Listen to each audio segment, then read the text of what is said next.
OpenAI, Microsoft, Google, Facebook, NVIDIA, and so forth are driving the stock market higher and higher. That's a bubble dynamic on its own. It's being driven by AI. That's not even the application of AI. That's the AI narrative around the stock market. So it's almost as if AI is doing double duty. It's the narrative is creating a stock market bubble, and the reality is priming it for a colossal collapse. So get ready for that. So let me give a very concrete example of that. So the stock market, we saw in March 2020, it fell 30% in 1 month, the quickest crash in history of that magnitude. And what happens in a situation like that? AI produces something called the fallacy of composition. Now, it sounds fancy, but I can explain it in plain English. So I'll give you an example. So you're at a football game, and you don't particularly like your seat, or you can't see as well as you might wish. So you stand up. Well, now you can see fine. You're like, hey, I got a great view. I can see everything. But what happens next? Well, the guy behind you stands up because he wants to see, and the person behind him, she stands up. And next thing you know, the entire stadium's on their feet, and nobody's better off. You're all worse off, actually, because you're standing. So the point is, it's a behavior that benefits an individual in an individual case, but produces adverse detrimental results when taken to a larger scale. That's the fallacy of composition. Now, what does that mean in terms of capital markets? Well, let's say the markets are crashing, and they do, for 100 reasons. We can invent reasons, but it happens all the time. An individual might say, well, I don't know what's going on here. I'm losing a lot of money on paper. I'm going to sell everything, go to cash, go to the sidelines, wait till it's over, and then I'll tiptoe back into the market. That's a perfectly rational approach for an individual. It's, you're trying to, not losing money is as important as making money. So sell early, go to cash, go to the sidelines, tiptoe back in when the coast is clear. That's a smart and individual strategy. But what happens if everybody in the market does the same thing? Well, we know what happens. You have all sellers, no buyers. Markets aren't just crashing, they're going straight down through the Everyone's floor. running for the fire exit. Correct. And then you've got to, then you get into circuit breakers.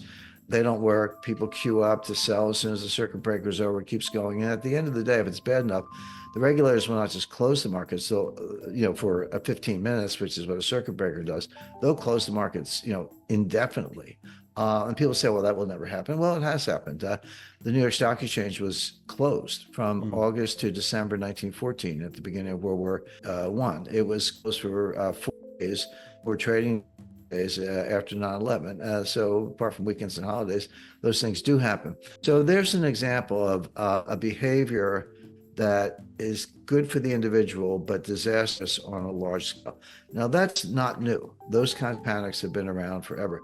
What is new is that we've harnessed AI to the individual trader in such a way that that will be accelerated and amplified.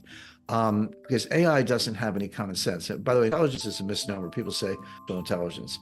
There's no intelligence, no brain behind the curtain. It's math. It's pure math. And it's very, very important to understand that. So now what happens is, we're handing over our decision making to artificial intelligence.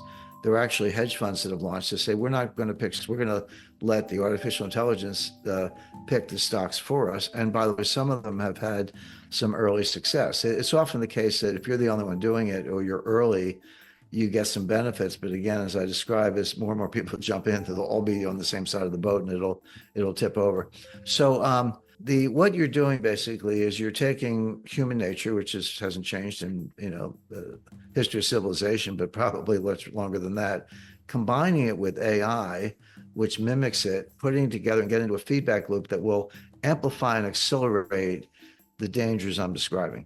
That same thing is true in a banking panic. So we've all seen grainy black and white pictures of bank runs in the 1930s where you have mostly men in overcoats and fedoras in the rain lined up around the block trying to get their money out of the bank, which they're not going to do because the insiders already took the money. But we recall that from the Great Depression.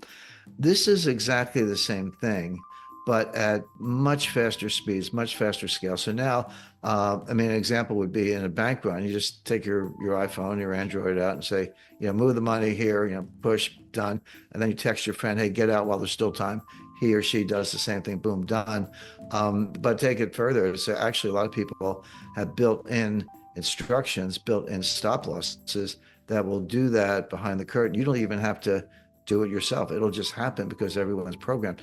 But if everyone's doing the same thing, and that's really the point, they're programmed to do what makes sense for an individual, but it's disastrous at scale. And I have a couple different characters. One guy is a family office manager. Another couple of guys are market manipulators. They're criminals, but they know AI. They know how to do deep fakes and so forth. You have a central bankers on a plane. They can't get to them on time. Reporters, et cetera. And then, Chinese intelligence are trying to disrupt the market. They're not even trying to make money. They're trying to destroy the markets. And the point I make is that there's no mastermind. It's not as if the Chinese cyber warriors are in touch with the market manipulators. It's not as if the market manipulators are in touch with the portfolio manager. It is the case that they're all acting individually, using AI, using deepfakes, et cetera. And when you combine all these things, it is a very, very volatile and toxic mix. And this could happen very quickly. Well, you can go back 10 or 15 years, and we all lived through that. But I can go back at this point 26 years to 1998. I was the general counsel of long-term capital management, and I witnessed that meltdown from the inside, and I negotiated the bailout.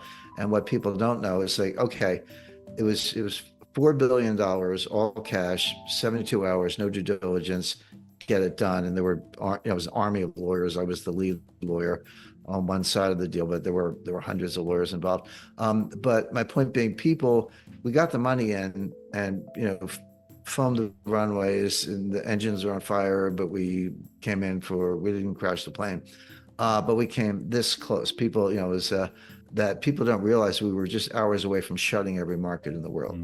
So I was a front row seat, firsthand witness. That was before AI, and that's really my point. Take those dangers, which are real, and you point to 2008, and that was real, and now combine it with the accelerant and the amplification of AI in the way we just talked about, and you see it's even more dangerous. Meanwhile, what's going on in the stock market? OpenAI, Microsoft, Google, Facebook, NVIDIA, and so forth are driving the stock market higher and higher. That's a bubble dynamic on its own. It's being driven by AI.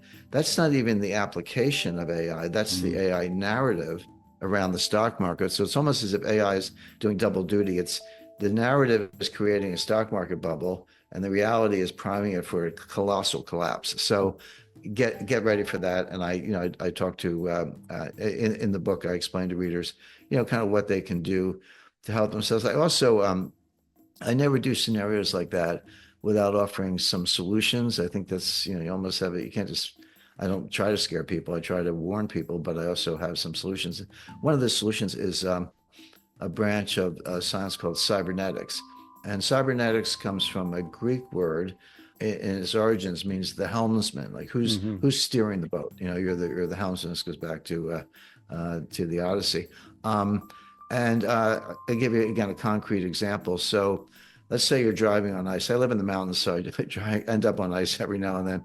Well, if you slam on the brakes, the car's not going to stop. It's going to keep going, or it's going to spin or go out of control or go off the road. What you do in a difficult situation is you tap the brakes. Tap, tap, tap, tap. Keep two hands on the wheel, stay focused, and hopefully the car will come to a safe stop. Well, let's apply that to markets. Right now, the circuit breakers, and they came out of the 1987 crash, and the stock market fell 20% in one day, not in a month or in a year, in one day. But they set the circuit breakers. So the market goes down a certain amount. They close the markets for 15 minutes. Supposedly it gives people time to talk to each other. Hey, what do we do here, et cetera. Reopen. But if you hit the next circuit breaker, there's another 15-minute closure. And on the third circuit breaker, you shut the markets. So that's the equivalent of slamming on the brakes. But what about a system that works as follows? You're starting to go down. You're approaching what, at least today, is a circuit breaker. And you say, well, here's what we're going to do. We're going to throttle the sell orders. We're not going to close the markets. But if you put in massive sell orders, which in a panic everyone's doing, we're only going to execute 30% of them, not 100%. Give the buyers a little time to catch up. And then if it gets worse, all right, we're going to throttle it down some more. We're only going to let 10% of the sell orders, be matched with buy orders, et cetera. In other words, you're tapping the brakes instead of slamming the brakes. That's the kind of thing that could give the buyers, a chance to circle back. And, in the old days, when we go back to the 70s, 80s, even as late as the 90s, the New York Stock Exchange had a position, similar to other markets, called the specialist. The specialist was given a privilege, but they had a duty. The privilege was you were the exclusive market maker in a certain stock, and you got to see the back of the book. You saw what was, not just the best bid offer, but everything behind it. The duty was you were supposed to stand up to the market, meaning if there was a wave of sellers, you would be a buyer to kind of equilibrate things. Or if there was a frenzy of buying, you would be a seller to kind of, that's tapping the brakes. That system is long gone. A good friend of mine was director of floor operations at the New York Stock Exchange. He's down on the floor. And I was down there with him one day, and he said, Jim, don't think for a minute there's any liquidity on this floor. There isn't. We make a living, we do our jobs, but there's nothing here that's going to stop a panic from getting out of control. So again, cybernetics, using computing power to mitigate the effect of other computing power is a way to hopefully resolve some of these situations.